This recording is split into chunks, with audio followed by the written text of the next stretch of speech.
Hello, I'm Mark Goodyear. Welcome to the first of 5 days of blood pressure tests that I'm doing here at Lloyds Pharmacy in Selfridges in the heart of London. And the reason I'm doing this is because I'm interested in health and fitness. And, some days in our busy lives we're not quite sure what our level of perfect health and perfect fitness is. So let's go and meet Anne. Blood pressure varies during the day and it also varies from day to day. So a one-off reading really isn't at all accurate. The most accurate thing to do is to check someone's blood pressure over 24 hours, but obviously that's quite difficult to organise.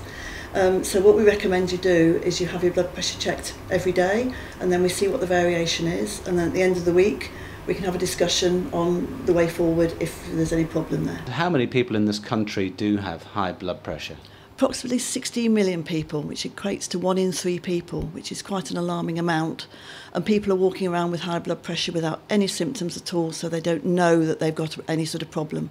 And potentially that can cause heart attacks, stroke, problems with your kidneys. So it really is important to diagnose high blood pressure.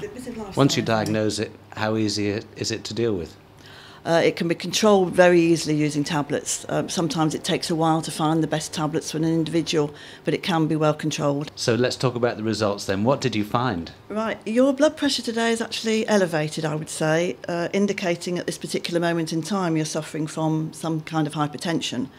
But having spoken to you and understood that you've travelled here on your bike and you were late and you've had a fairly tense and pressurised morning, this is the exact example of why a one-off blood pressure reading is not the correct way forward.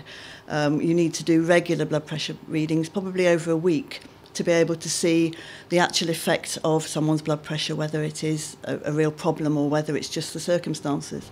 So what were the actual scores on my right and my left arm? Right. Your right arm was 145 on your systolic and 95 on your diastolic, and your left arm was 143 of the systolic and 90 on the diastolic. So we can see there that it's slightly higher on the right arm, so we'll be using that as your reference arm.